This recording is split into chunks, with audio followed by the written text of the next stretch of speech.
tambaye ka me yasa wannan kofi din ke da sanyi? Yalla bai cewa kai a baka kofi mai sanyi. Alaji ne. Ni ban ci abin kofi mai sanyi ba. To ya naga kofin ba komi. Kofi mai zafi nake so. A takaice tafasasshen kofi nake so, ka gane? To yalla bai. Dandu, ga goton din kina.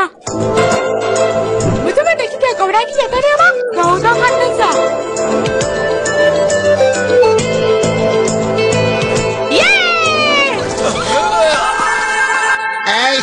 Tafasasshen kofi ya samun zafin kai. Kun gani ba? Irin abin da nake faɗa. Da kaɗan komai yake zuwa ya haɓaka daga baya.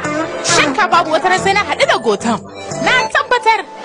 Yayi ka gaya mata kai ne goton din mana. Ni ma kaina yarinya ta burge ni tun ba yanzu ba. Dan har na ji na fara santa. Abin da ban mamaki. Mamaki zan bata ai.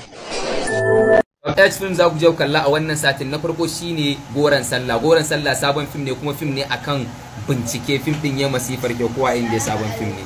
Sai kuma na biyu shine Tasiri ya masifar kyau. Tasiri love story ne akan budurwarsa ba abin da baya aikatawa.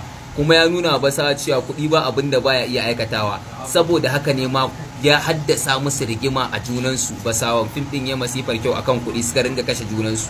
Film din ya kyau ku je ku kalle sa. Sai kuma Ajali shi kuma irin rigima ce akan teku. Kowa yana so ya zama shugaban teku. Film din ya masifar kyau ana kashe-kashe ana ta'addanci a film din. Kawai in dai kai ba dan kabila ta bane ba to a film din kawai zai kasance kai ba dan teku bane kawai. Film din ya masifar kyau. Sai kuma Barde ya kasance shi kuma ma'aikacin irin Adede Sau ne. Yana rayuwar sa normal, wata yarinya ta shiga rayuwarsa. Aminin sa ma so yake kashe sa. Film din ya masifar kyau ku je ku kalle sa. Shi kuma ya rasa me dalilin hakan.